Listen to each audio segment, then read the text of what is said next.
欢迎大家来到老爸的时光，把美食带进你的厨房。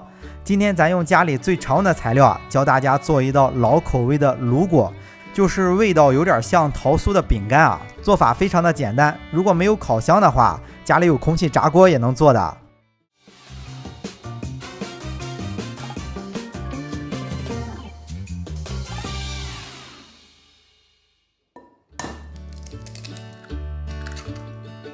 首先在面盆中打入2个鸡蛋，大约每个60克，再加入50克的牛奶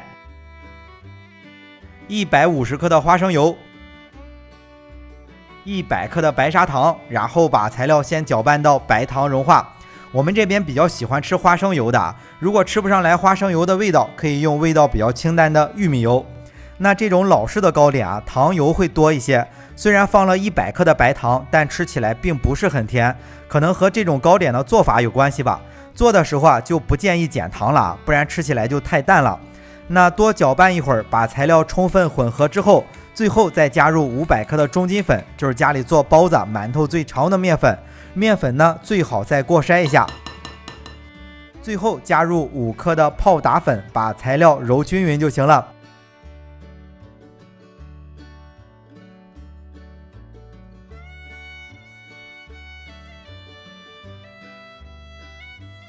那材料不需要揉太长时间，也不需要太用力，就保证材料揉到没有面粉就行，这样面团比较松散，做出来的饼干口感也比较好。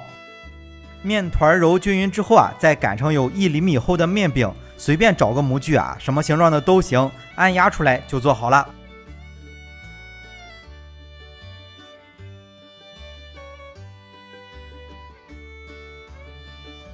剩余的边角料可以再重复利用一下，非常的简单。全部做好之后放在烤盘里，再刷上一层蛋黄，烤出来的颜色会更好。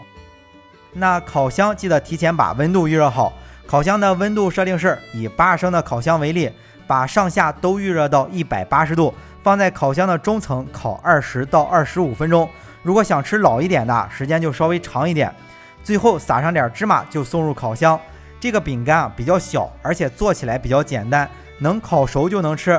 如果家里没有烤箱的话，用空气炸锅也能做的如果是烤出来的颜色浅，不像视频里这样焦黄，那可以把上面的温度定到200度，让上面的火候稍微大一些。做好之后放凉了吃，香酥可口。那到这里，这道做法简单又好吃的老式卤果就做好了。好了，为了方便大家去记视频中所需要的材料，视频下方的备注栏或留言区有文字版的配料，有问题可以在留言区留言。大家如果喜欢老爸做的美食，记得帮忙关注点个赞，谢谢大家。那今天的这期美食到这里也就结束了也祝大家生活愉快。